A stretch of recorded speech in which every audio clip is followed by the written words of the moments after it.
सदाशिवसमारम्भां शङ्कराचार्यमध्यमाम् अस्मदाचार्यपर्यन्तां वन्दे गुरुपरम्पराम्। हरिः ओम् श्रीगुरुभ्यो नमः। हरिः ओम्। सिद्धिं प्राप्तो यदा ब्रह्मा तदाप्नोति निबोध मे।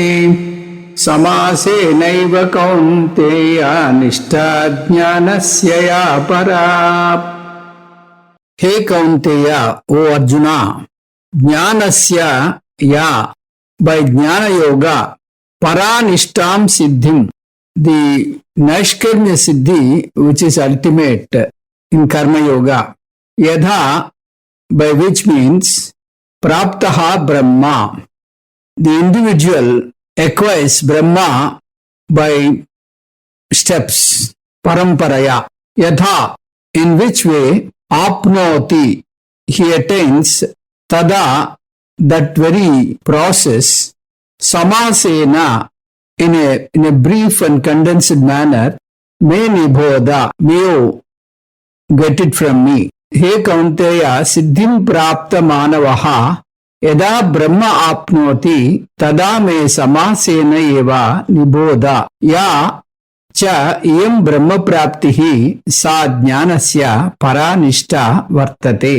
So Arjuna, the jnana yogas required qualification, which is naiškarmya siddhi, once a person gets, then paramparaya, he will get Paramatma.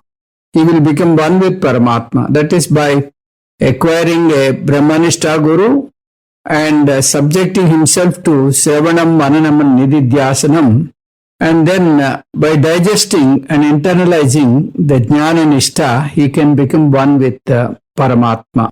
So, this entire process I am going to tell you in brief. May you get it from me. So, in Jnana Yoga, Paramatma already talked. The Jnana Yoga already described by Paramatma very elaborately from chapter 2nd, 3rd, 4th, 5th, 6th, 9th, 13th and 14th chapters. Now, because of the extreme compassion of Bhagavan, he is again giving it in a capsule form. So, let us understand what he wants to say. Siddhim prapta. So, sadhaka gets siddhi. Siddhi means here we have to understand as chitta suddhi, not the moksham. Jnana yogyata or sadhana chatushtaya sampatti. This is what he acquires. How he acquires? By following karma yoga. That is what we have to add and understand this. Otherwise we will lose the thread. Saha brahma apnoti. So thereafter, he will attain Brahma. Jnana Yogam, he gets Brahma, and by Karma Yoga, he gets Chitta Suddhi. This is what we have to clearly understand. Jnana Yogam gives you Brahma, and he gets or he acquires Brahma. And as long as he continues, he is different from the God, then he will not get that Aikya Jnana. Atma Jnanam, there are two astonishing things. One is, Shastra tells you very clearly and very lucidly that you are the very Shanti, Bhadrata and Ananda. You are the very peace, happiness and security. So, this is what you have to understand, and that is your very Swarupa. And the Jnanam, thereafter he understands, by Karma Yogam he gets Chitta Suddhi and Chitta Ekagrata, by Jnana Yogam he gets Jnanam, by Sravanam and Mananam and Nididhyasanam. Jnanasya Nishtha. Jnana Yogam, he has to perform Nididhyasanam.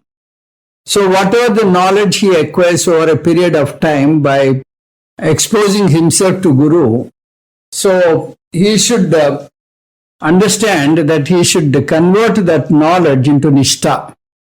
Jnana Nishtha is the knowledge which helps you at the time of difficulty. Without your effort, it should surface very naturally. So, if you have any difficulty, any kind of issue, then you will say, what? Then immediately after a few minutes, you should come back to so what. So, if you can have that facility, if you have that kind of courage, if you have that kind of mental stability, then it is called Jnana Nishtha. Brahma Apnoti or Jnana Nishtha, both are same. By Jnana Yoga, one can have that Nishtha, how he can have that equality and equanimity. Jnana teaches you. Paramatma teaches you. Samasenaiva nibodhame. So, may you understand the entire knowledge briefly. Paramatma says, so in 18th chapter, we have Samshipta or the brief description of every aspect. Buddhya visuddhaya yuktaha dhrutyatmanam niyamya cha sabdadin vishayams tyaktva ragadvesho vyudhyasya cha. So we will proceed to sloka number 51. Visuddhaya. Visuddhaya means doubtless knowledge. Buddhya, by the mind. Yuktaha, having such doubtless knowledge. Sabdadin vishayan tyaktva, having renounced the sabda sparsa rupa vishayas. Dhrutya atmanam niyamya, he can regulate and control with a sattvic mind, sattvic dharana shakti, the all four antakanas, manaha, buddhi, ahankaram, chittam. Ragadvesho vyudyasya cha. So he can renounce ragam and dvesham. And moreover, visuddhaya buddhya yuktaha dhrutya atmanam niyamya cha sabdadin vishayan tyaktva ragadvesho cha vyudyasya. So, Paramatma is, clarifying the doubts, and because of his teaching, Arjuna gets doubtless knowledge, and he renounces sabda sparsa rupa rasa gandha vishayas. That means renouncing means he is not having too much of attachment towards this. Sattvika dharana shakti makes him to control the sensory organs and the mind, indriyas and manaha. Then he also renounces ragam and dvesham. Moreover, he means a person who is exposed to the knowledge. So in the same way, we see that the entire Jnana Yogam is a three-tier process. One is Sravanam, second is Mananam, third is Nididhyasanam. So, Sravana, Manana, Nididhyasanam, Paramatma is giving in three words. Visuddhaya buddhya yuktaha. First we have to listen and expose ourselves to Guru. That means all Upanishads in a systematic way we have to study. The learning self-knowledge is also something like your local college education. So there is a syllabus. That syllabus, we call it Vedanta Shastra. So you have to learn it in a systematic way. So in the entire Veda Shastra, there are 6 very important things. Jiva Swarupam, Ishvara Swarupam, Jagat Swarupam, Bandha Swarupam, Moksha Swarupam and Sadhana. Jiva Swarupam means who is Jiva. We have to understand. Ishvara Swarupa means who is Ishvara. Jagat Swarupa means what is Jagat. Bandha Swarupa means what is Samsara. Moksha Swarupa means what is Moksha. Sadhana means how to come out of the shackles of the Samsara. So these 6 topics one has to deeply analyze Panchakoshas, Avastatrayam, Sariratrayam, all these things will be discussed threadbare. One should understand Jiva is beyond all this. So he knows what is called Panchikaranam. Then he should also study the Panchabhautika Prapancha Srushti. So if he doesn't follow in a systematic way, if he learns 1 month a particular thing, and after a long gap he learns about Jagat Swarupam, he cannot connect the things. Jiva Swarupam he will forget by the time he learns about Jagat Swarup. So he will not get anything. So if you want to get a degree in physics, minimum 20 years you have to study. If you want to graduate in chemistry, you have to spend minimum 20 years.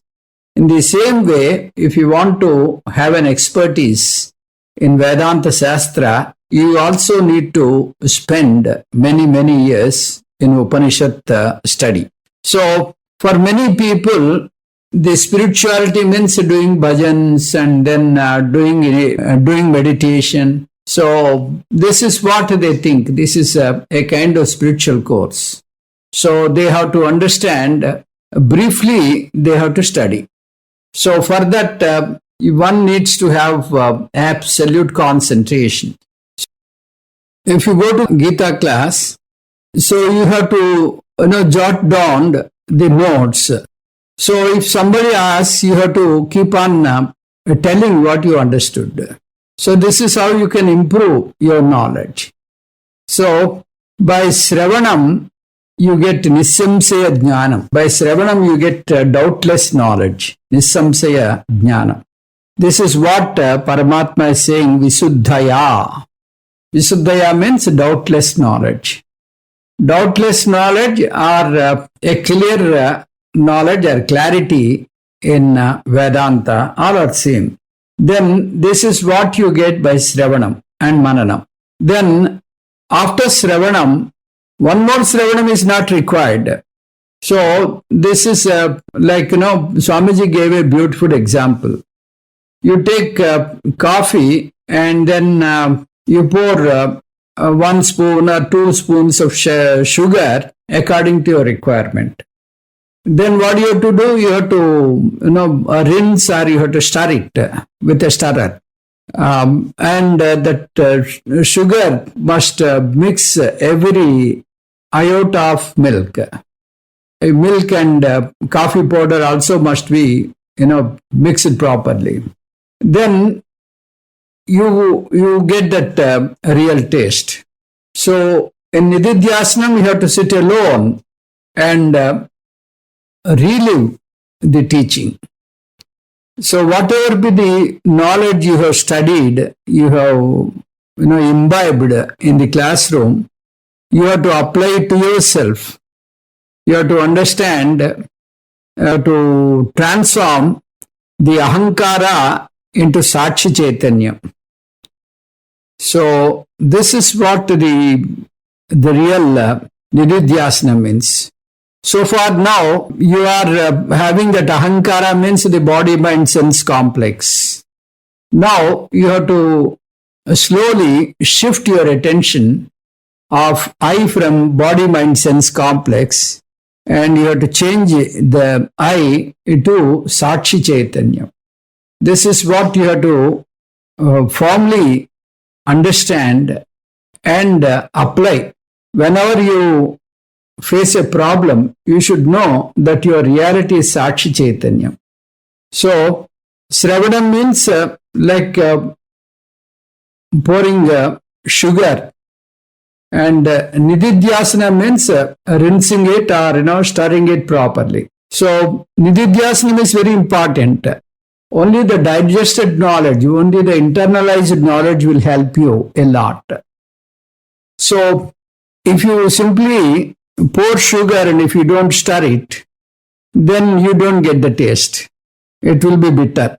So similarly, some people, they don't pour sugar and they stir it. Then also you don't get the taste. This is what our Paramarthananda ji is explaining in this context. So if you Do Sravanam without Nididhyasanam. It is of no use. If you do Nididhyasanam without Sravanam, that is also of no use. So that is like, having coffee without sugar, or having poured sugar and without stirring it, you don't get the taste. So you may have exposure, and you may have undergone Sravanam for many times. But unless and until you internalize, it is of no use. So this is a very important aspect. You have to read again and again. You have to write again and again. Then you have to discuss with your peer group. Then you have to share the knowledge with someone else. This is how you can improve your knowledge and internalize your knowledge. So the main important thing is not that you have to sit in a Padmasana in class and listen to the teaching. If you insist that all students must sit in Padmasana or Vajrasana, nobody would attend the class. And even if they attend, they cannot concentrate. So the posture is not important, whatever may the posture, but they have to concentrate. That doesn't mean, they recline and then listen. If they recline, slowly they get into slumber. So that is also important. So you must understand that you have to concentrate a lot when you are listening. So Samadhi Abhyasa Rupa Nididhyasanam. Samadhi Abhyasa Rupa Nididhyasanam means you have to, acquire the knowledge and apply it to yourself at your leisure. So this is what we have. Then in Ashtanga Yoga, we see 6 different topics. One is called Asanam, Pranayamam, Pratyaharam, Dharana, Dhyanam, Samadhi. And the Yama and Niyama, we are not discussing here. Asana means maintaining a certain posture. You should be able to sit in, a straight line. That is, while doing meditation, we are discussing all this. Samam kaya sirogrivam dharayan achalam stiraha. So your body, your trunk, your neck, your head, all must be perpendicular to the ground. So this is this body belongs to Annamaya Kosham. Then Pranayamam. Pranayamam belongs to Pranamaya Kosha. Pranayama means it will control and it will regulate the breathing. So Paramatma discussed this in the 5th chapter. So it is like a caged prana. Prana is trapped in the body, mind, sense complex. So when body is caged, when the prana is caged in body, mind, sense complex, then it will regulate your breathing. So it is like, a weightlifting person, when he is about to pick up the weight, he closes the eye, he takes a deep breath. So in the same way, this control of the breath is very important. Pratyahara. Pratyahara means the sensory control. The sensory organs are, more outward, then it is very difficult to bring them internally. This aspect is called Dhammam, Indriya Nigraham. This is what we have studied in Tattva Bodha, Pratyaharam. This is the special name given in Yoga Shastra.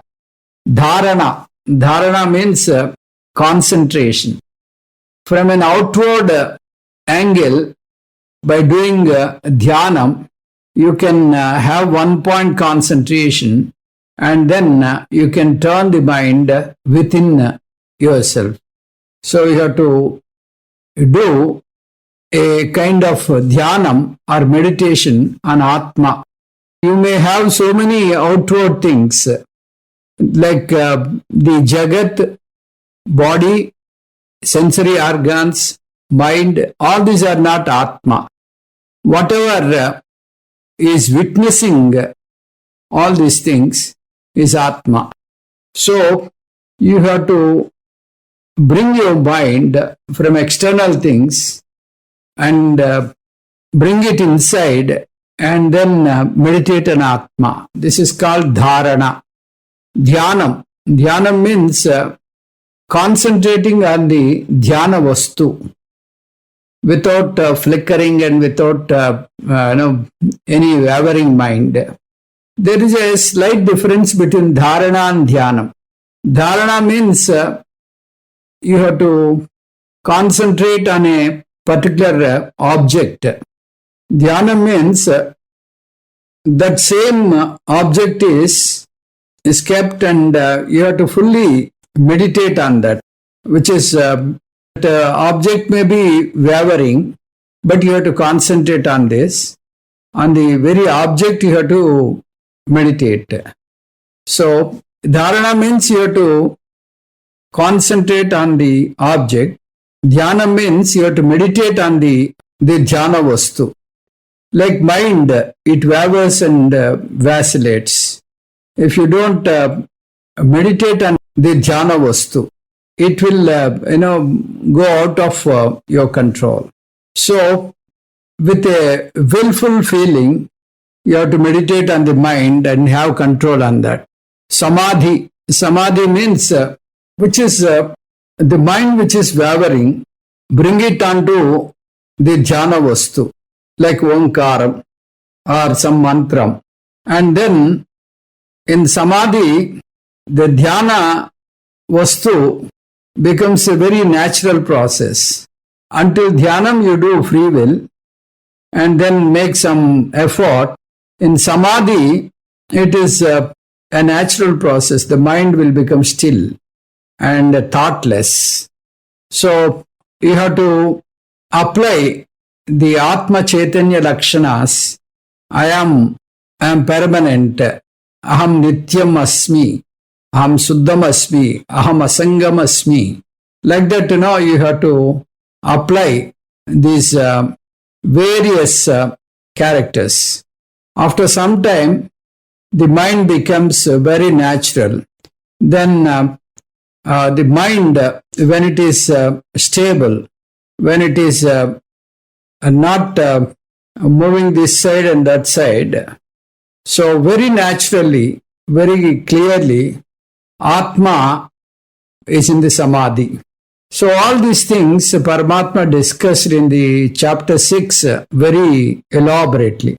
Atma samstam anakrutva nakinchid apichintayet yato yato nischarati manas chanchalam astiram tatastato niyamyaitat atmanyeva vasam nayet yada deepo nivasasto ningate sopamo smuta yogino yatachittasya yunjato yogamatmanaha. So Paramatma compared this with a lamp.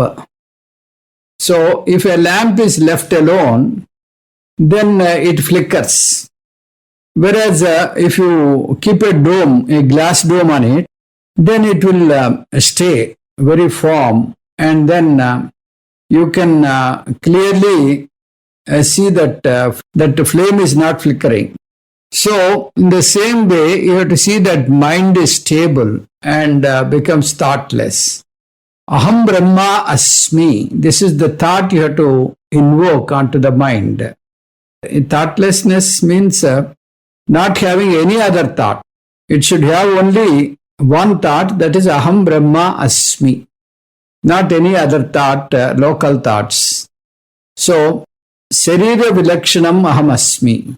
So like that, different aspects of Atma we have studied in the classroom. So all these things you should remember at this time. So in this it is very clear that Nididhyasanam will be successful if and only if Sravanam is successful. So without proper Sravanam, one cannot perform Nididhyasanam. Because he doesn't know what is Atma, what is Atma Lakshana, what is Avastatraya Sakshi, what is Panchakosa Atitam, Sariratraya Vilakshanam. So all these things will be totally new to him. So a person who doesn't have proper Sravanam, he cannot think of Nididhyasanam. He cannot perform Nididhyasanam. So he should know what is Jagrada Avastha, Swapna Avastha, Sushupta Avastha, and the Sakshi of all these Avasthas. So this is the knowledge basically one must acquire. Nididhyasana means to relive the knowledge he gained in the classroom. The difference between Sravanam and Nididhyasanam is Sravanam and Nididhyasanam, hardly there is any difference. It is like, record player. In Sravanam, we record the entire class. In Nididhyasanam, we replay the class. So, if record player is not recording during the Sravanam, it is just going here and there, then he is not fit for Nididhyasana. So, Sravanam means in the presence of Guru, you have to use your mind, intellect, and then listen to the knowledge. Guru Purvaka Vedanta Chintanam Sravanam. Guru Rahita Vedanta Chintanam Nididhyasana. So, this is what we have to understand. Vedanta Chintanam are simply thinking of the various aspects of Vedanta alone in a solitary moment is called Nididhyasana. It can be 24/7. It need not be sitting in a separate room.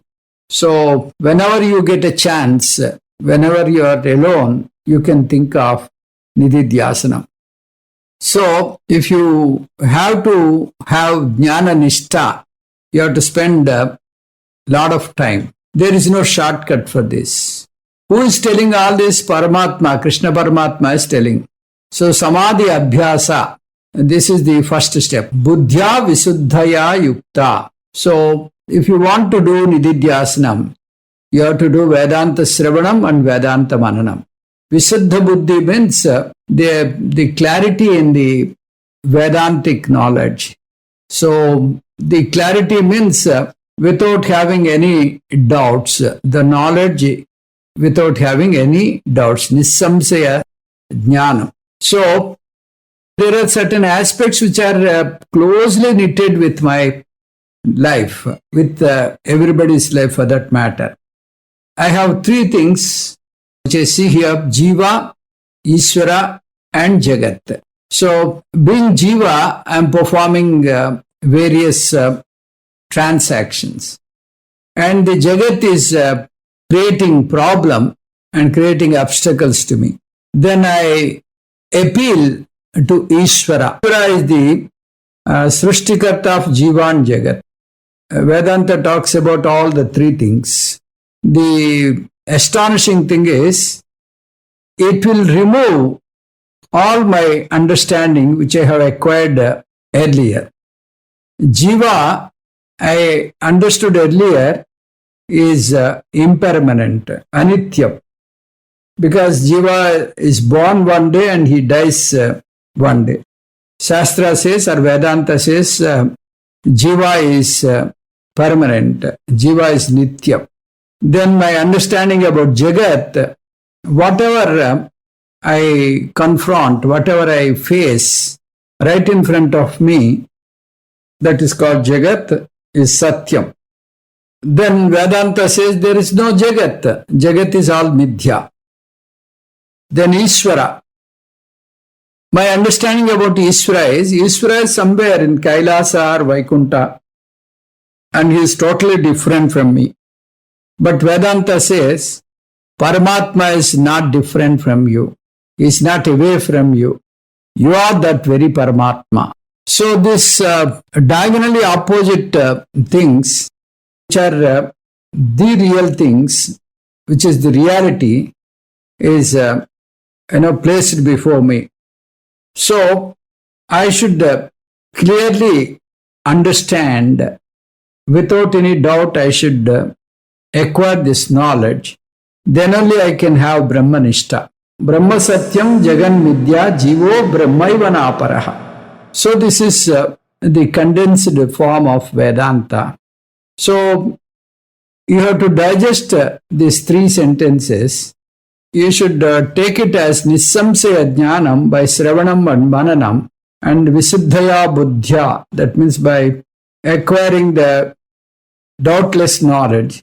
Dhrutyatmanam niyamyacha. During Vedanta Bodha, you should have one-pointed concentration. For that, you should know the value of Vedanta.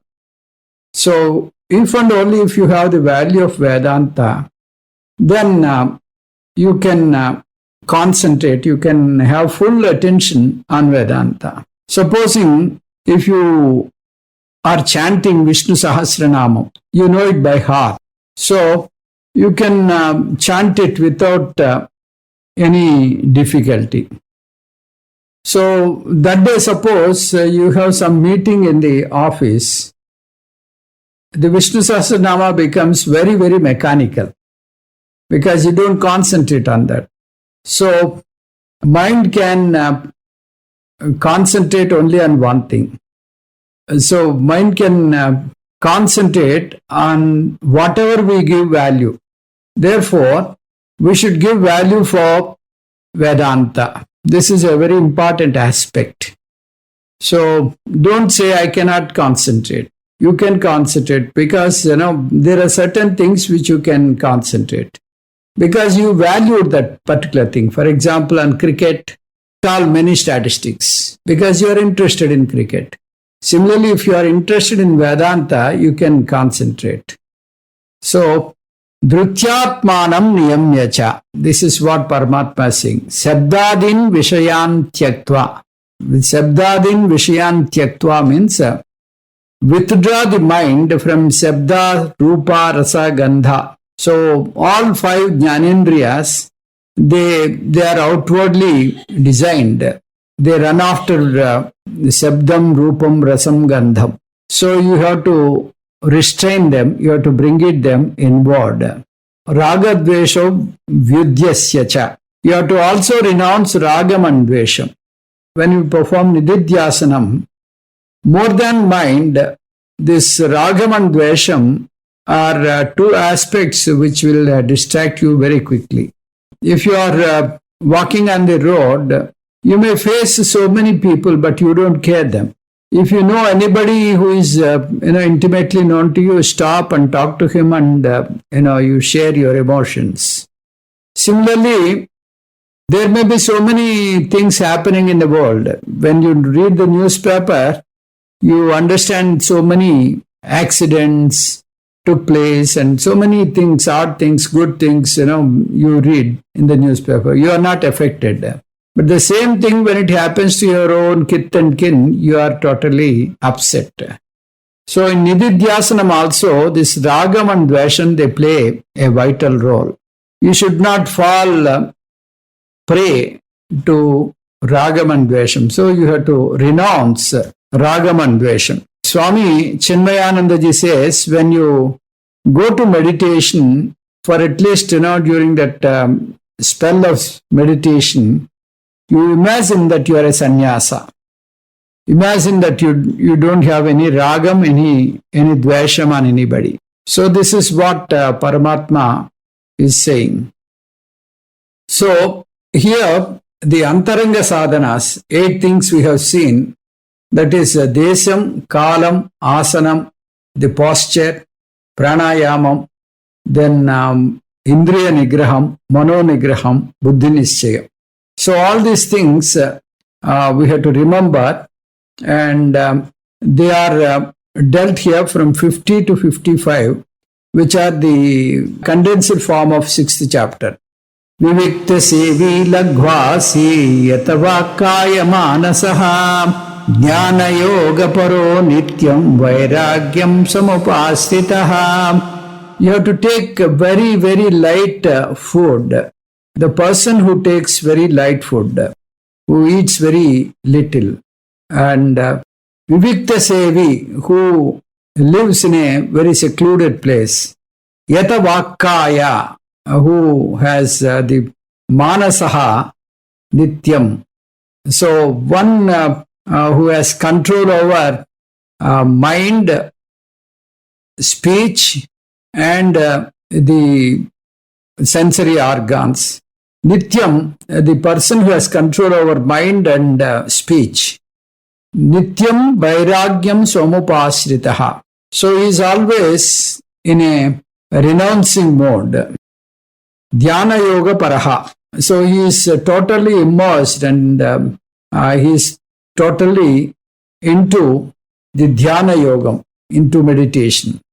Vivikta Sevi Lagu Ashi Yata Vak Kaya Manasaha Nityam Dhyana Yoga Paraha Vairagyam Samupasritaha.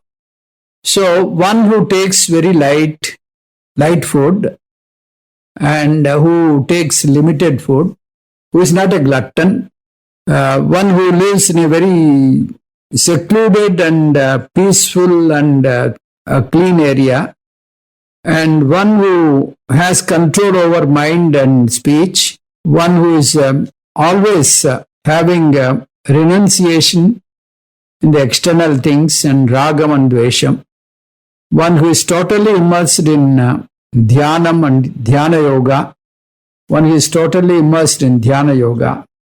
About such person, Paramatma is talking. Now, Paramatma is not giving all these things in the systematic way. So, in the 6th chapter also, he did not take that particular order. So, we have to rearrange. So, we have to start with Annamaya Kosha and slowly go inwards. Annamaya Kosha to Pranamaya Kosha, Pranamaya Kosha to Manomaya Kosha, Manomaya Kosha to Vijnanamaya Kosha. Like that, we have to perform our travel. So, Paramatma, he did not worry about the kramam. So, we have to rearrange the kramam and understand this subject. So, Vivikta Sevi means one who takes up, one who lives in a very secluded place, Prashanta, Ekanta Vatavaranam, where there is no, sounds of this traffic, sounds of a factory. So, ekaki, alone. So, if he is not in such a place, he is totally distracted. Suppose he lives by the side of a factory, he is disturbed by the siren, he is disturbed by the noise of the engines and all that. If he is in a very business locality, that business sound, that traffic sound, car sound, every sound will disturb him in the meditation. So, this word ekaki is not only for dhyanam. He should not, gather people and then sit here in a meditation along with so many people. Because once he is having too many people, then his mind is not stable. Then he keeps on thinking about the other people. This loneliness is a very important aspect in meditation. See, the loneliness really, it creates a problem in the old age. Our Swamiji, Chinmayanandaji says that we came alone and we had to go alone. Alone to alone, all alone. This is his slogan. So, when somebody is in acute illness, he will be kept in ICU. Doctor says, I see you. I only see you. Your relatives cannot see you. This is what we have to understand. There will be a stage where you have to stay alone. So, whether you realize or not, you came alone and you have to go alone. So, if you understand this, you can live in a secluded place without any disturbance. This loneliness, this solitary moments are very, very important for a sadhaka. So, Chinmayanandaji, when he conducts camps, he, makes the sadhakas to, go separately and meditate in a secluded place. So, this is the practice he encourages in his camps. Vivikta Sevi means in a secluded place, in a place where there is no traffic, there is no disturbance, the ambience is very amicable to meditation. Lagvasi means a person who eats very limited. very controlled food. If you eat too much, if the food is good, you just dump. And when the stomach is full, then the entire the blood circulation goes to the stomach part only. Thereby, you can go to sleep, and meditation you cannot do it. Lagvasi means who eats very limited. So such a person is fit for meditation. Then Yata Vakaya Manasaha. So he has to control all his organs, especially the speech and the mind. Both he has to bring it inward. He cannot comment, he cannot talk blabber and waste his speech. Some people, they cannot sit quiet, they keep on talking. So such a chatterbox type. So such people, they are not fit for meditation. So you should have control on speech and also on mind. Mind wavers. So externally, by appearance wise, he closes the eyes and then sits idle and he follows that solitary movement and all that. But the mind wanders all over the world. So that is also a great danger. So one should have a control on the mind and also on the speech. So such a person is very fit for meditation. Vairagyam samupashritaha. So he should have that renunciation, at least for that short period of nididhyasana. So Shastra says you take up antara sannyasam. May you become a sannyasi while you are meditating. So don't get agitated for your kith and kin. Don't get agitated for your surroundings. Don't get agitated for any emotional outbreaks. So you have to forget that you are an employee. You have to forget that you are a father. You have to forget that you have lot of friends. You have to remember that you are a sannyasi. You are all alone. And then meditate. Then it will be a great thing.